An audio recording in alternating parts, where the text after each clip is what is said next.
Dear students, in the last module we have understood about the concept of psychological testing, origin of IQ testing and group testing.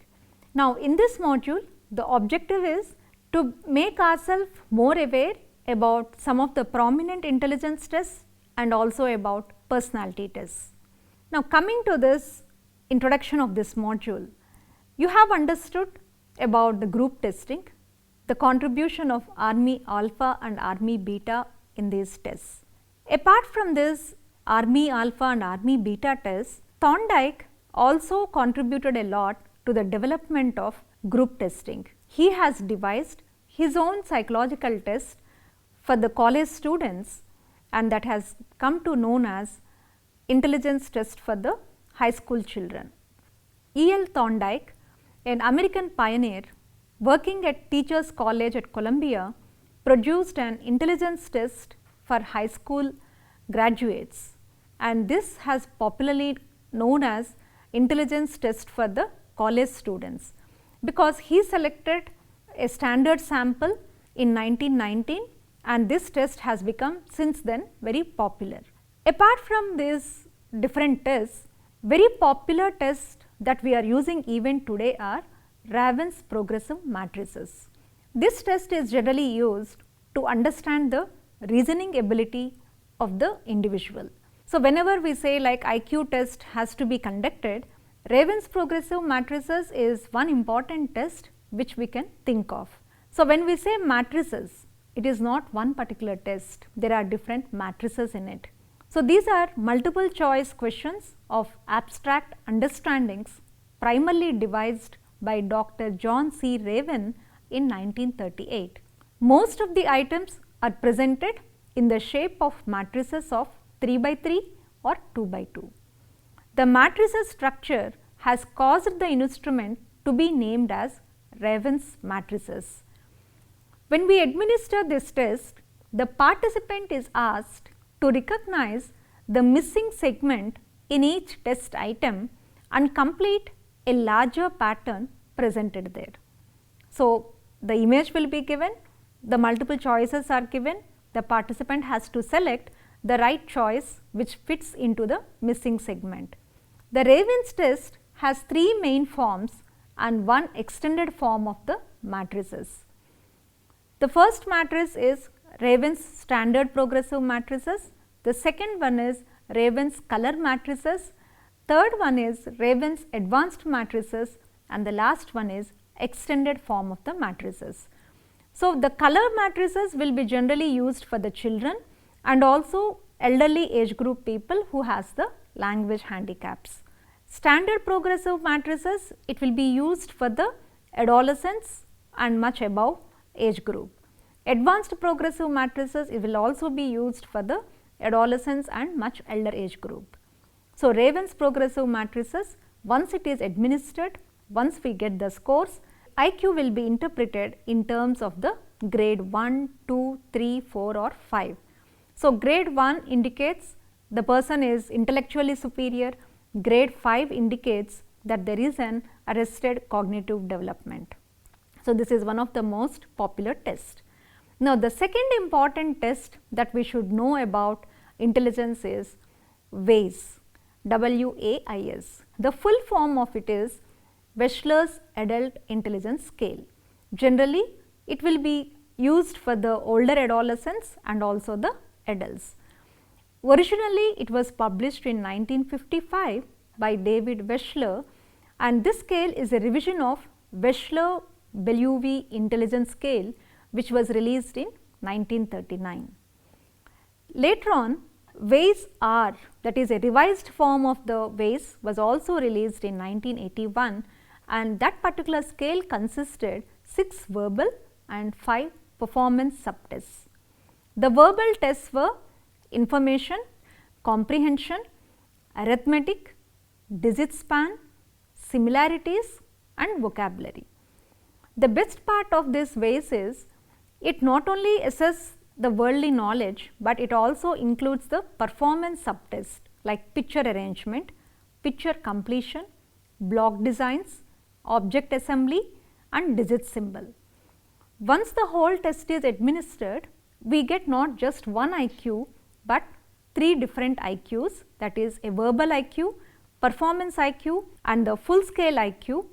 Later on WAIS 3 has also come up because of certain revisions in that, and then WAIS R was released in 1997. It provided scores for verbal IQ, performance IQ and full scale IQ along with 4 secondary indices, that is verbal comprehension, working memory, perceptual organization and processing speed. It is currently in the 4th edition, which is released in 2008, and it is the most widely used IQ test for both adults and also older adults across the globe. Hope you have understood about the WAIS, and this is used for adolescents and above adolescent age group. But Wechsler also devised similar test for the children whose intelligence can be measured, that is known as WISC. The Wechsler's intelligence scale for children is an individually administered intelligence test for children between the ages of 6 and 16. Currently, we are following the 5th edition, that is WISC 5, as is the recent version. The WISC 5 takes generally 45 to 65 minutes to administer. It also generates a full scale IQ. Earlier we used to call it as intelligence quotient or IQ score, but now we call it as full scale IQ, which represents children's general intellectual ability. It also provides 5 primary index scores: verbal comprehension index, visual spatial index, fluid reasoning index, working and memory index and processing speed index. All these indices represent a child's ability in different cognitive domains. What is this interest test? It is a self-report inventory in which participant is required to express likes or dislikes for a range of activities and attitudes. These are then compared with the interest patterns of successful members of different occupations as a means of assessing the participants' suitability for different types of work. The most important examples could be Kuder preference record, strong interest inventory, comprehensive interest schedule, Thurston interest schedule or RIASEC. So, here different fields related to the science and technology, humanities, art, culture, drama, administration, everything will be given, and the participant is asked to choose which are the areas he would prefer if given the chance. So, naturally we will be knowing in which area the child is interested or an individual is interested. So, interest tests can also be called as preference tests or occupation preference measures. The next domain is aptitude. The best example for the aptitude could be DBDA, that is David's battery of differential aptitude test, which measures different abilities like verbal ability, reasoning ability, mechanical ability, spatial ability, all these things. So, based upon their scores, we can say whether they are interested towards the language or towards the mechanical or technical side, or whether towards the nature. So, that will help them to really pursue their career in a particular field. Apart from these interest, aptitude and ability tests, we also have achievement test. Whatever tests you will take at the end of the academic year or at the end of the semester, that is called an achievement test. So, we can call them as scholastic achievement test or general achievement test, that is what you have learned during a particular training program or during a particular academic year, that will be assessed through the achievement test. Hope you have understood what are these intelligence tests, interest tests, aptitude tests and achievement tests. Now, the next domain of testing is personality inventories. The first device of this kind of a personality inventory was Woodworth Personal Data Sheet, which is popularly known as PD sheet. It is a questionnaire which was developed during World War I to screen recruits who might suffer from mental illnesses. This sheet or inventory consisted of 116 statements regarding feelings, attitudes and behaviors which are indicative of psychopathology, to which the respondent answered simply yes or no. Although this PD sheet showed very good results, World War ended before it was placed into operational use. After the war, there was a period of experimentation with different kinds of items and with scales designed to assess neuroticism, personality traits like introversion and extroversion, and also different values that an individual possesses. Innovations in the presentation of items aimed at reducing the influence of social desirability, like forced choice technique introduced in the Alport Vernon study of values in 1931, came into being. However, the most successful personality inventory of that era and one which still survives today was MMPI, that is Minnesota Multiphasic Personality Inventory, developed by Hathaway and McKinley in 1940. This MMPI inventory consisted of items from the personal data sheet and other inventories, but used the empirical criterion keying technique pioneered with strong occasional inventory bank.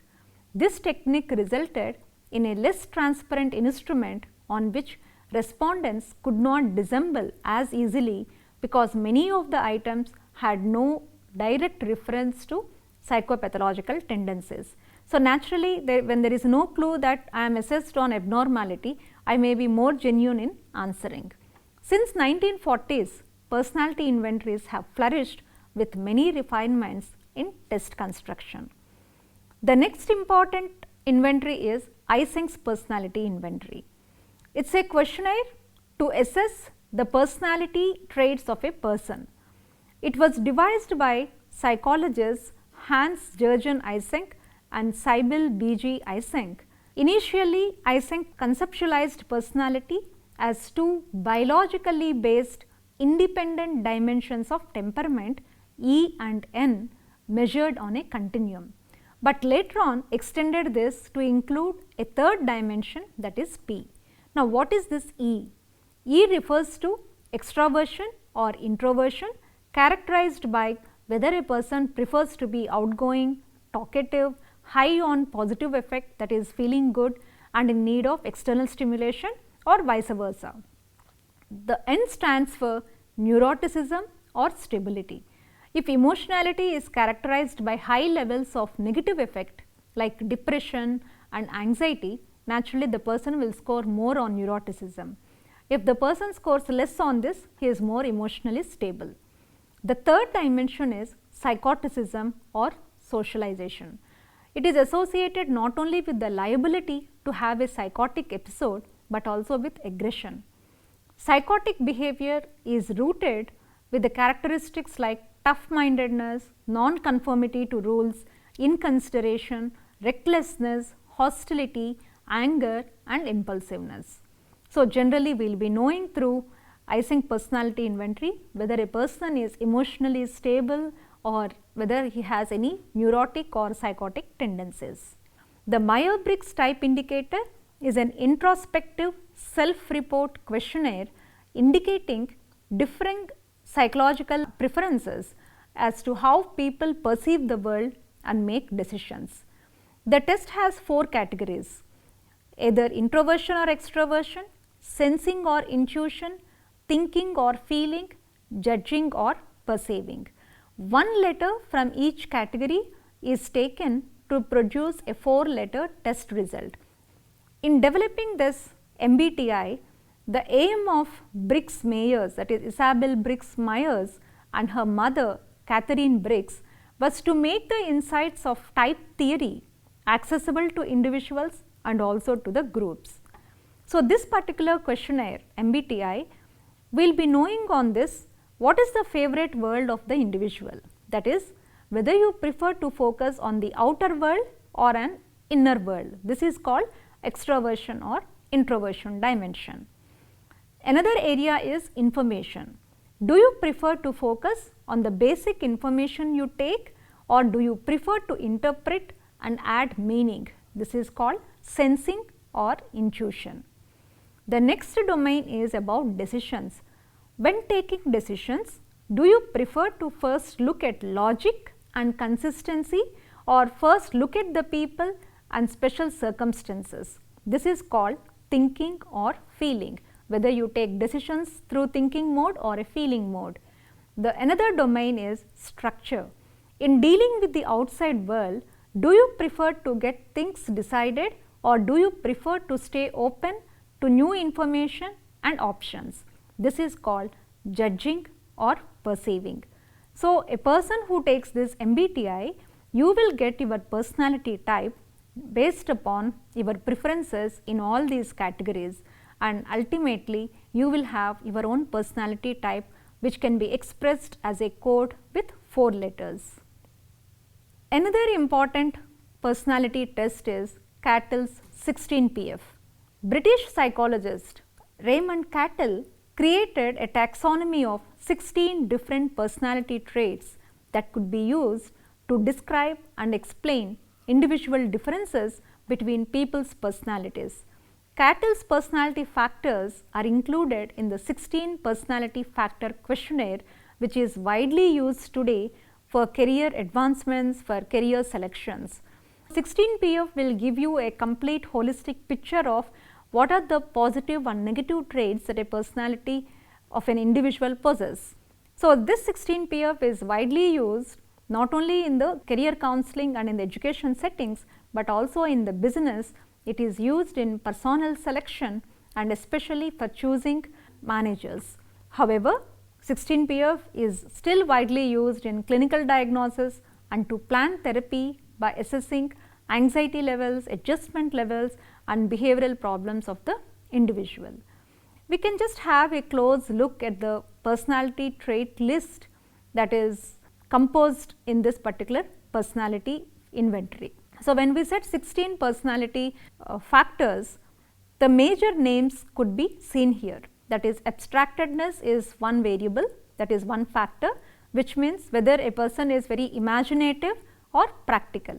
If you are very imaginative, you will get a high score on imagination. If you are very high on practical, you will get a score high on practical.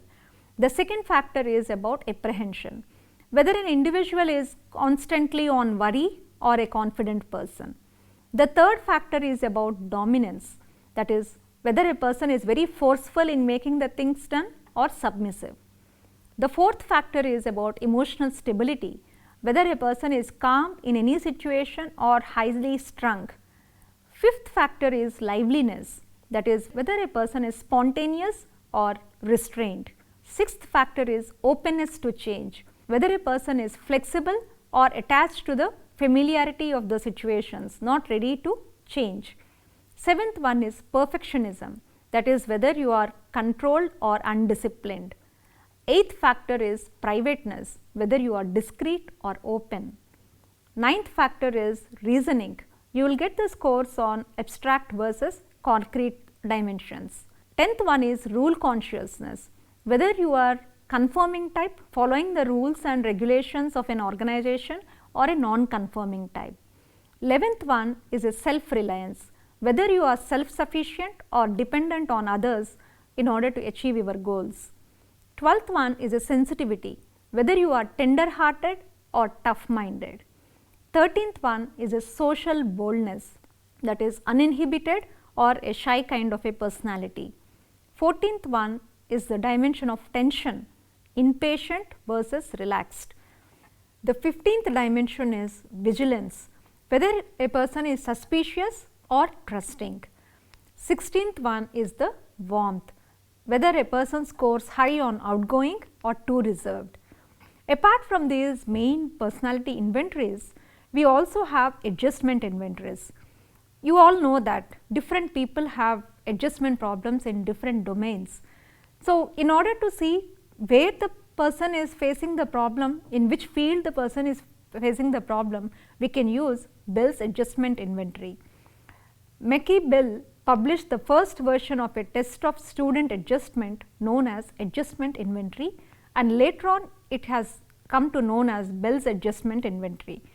It included a series of questions designed to measure home adjustment, health adjustment, social adjustment, emotional adjustment and occupational adjustment. This is the adult form of the test published in 1938. We have another global adjustment scale which also measures the adjustment in 6 primary areas of adjustment. This test is used to analyze and report individual differences in adjustment and point out specific problem areas. It measures adjustment in 6 areas: family, health, social, emotional, education, occupation and sexual adjustments. Apart from the adjustment inventories, there were also many scales which can assess a person's emotional intelligence, like Goleman's emotional intelligence scale, emotional maturity and emotional competencies in an individual. Now, once you have understood about the personality tests, personality inventories, there is another category in the psychological test, that is projective techniques. Although personality inventories had some success, mental health professionals working with psychiatric populations felt there is a need for additional help in diagnosing and treating mental illness. In 1920s, a new genre of tools for the assessment of personality and psychopathology emerged. These instruments were known as projective techniques, which had their roots in the free association methods pioneered by Galton and used clinically by Kraepelin, Jung and Freud. In 1921, a very famous Swiss psychiatrist, Hermann Rorschach, published a test consisting of 10 ink blots to be presented for interpretation, one card at a time to the examinee. The most important key to the success of this first formal projective technique was it provided a standardized method for obtaining and interpreting subjects' responses to the ink blot cards. The responses by and large reflect the subject's unique way of perceiving and relating to the world. Rorschach's test was taken up by several American psychologists and propagated in various universities and clinics in the United States after his untimely death in 1922. The Rorschach technique, along with other pictorial, verbal and drawing instruments like thematic apperception test, sentence completion test and human figure drawings, provided a whole new repertoire of tools. Through these methods, clinicians could investigate different aspects of personality that test takers themselves may have been unable or unwilling to reveal. The second most popular projective test is TAT, that is thematic apperception test, which is a projective test that involves describing ambiguous scenes, popularly known as picture interpretation technique. It was developed by American psychologists Henry Murray and Morgan at Harvard University in the 1930s. This test involves showing people a series of picture cards depicting a variety of ambiguous characters, and these characters can be men, women, children, certain scenes and also the situations. After the card is shown, the participant is asked to tell as dramatic a story as they can for each picture presented.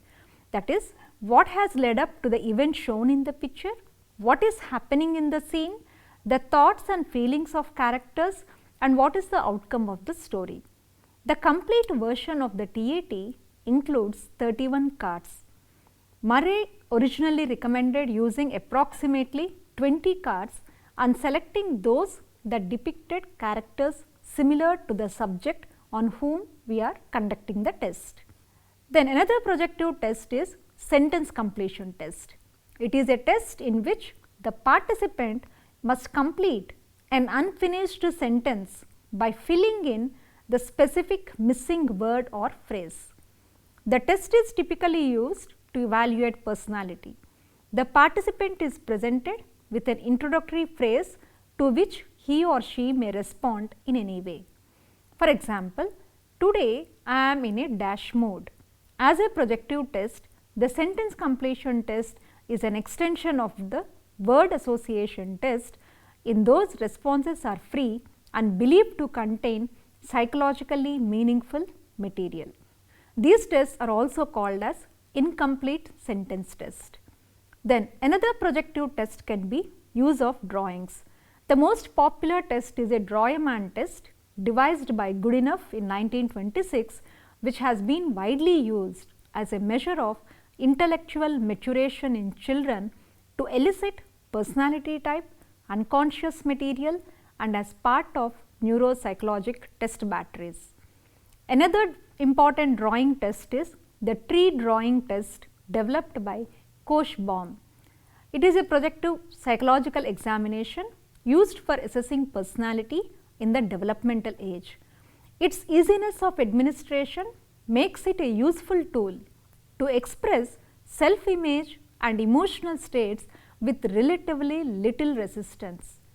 Though there is much controversy about their validity, primarily because they often rely on qualitative interpretations more than on the numerical scores, projective techniques are still a significant part of the toolkit of many clinicians even today.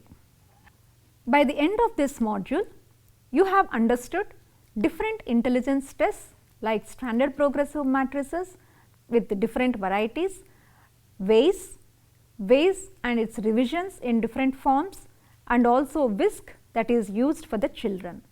Apart from the intelligence tests, you have also understood a number of personality tests, starting with personal data sheet and then to a wide variety of personality tests like Eysenck personality inventory, CATL 16PF, MBTI, and apart from that, you also gained an understanding of projective techniques, which are generally used in order to understand the material, the psychological information that is stored in the unconscious mind of the individual.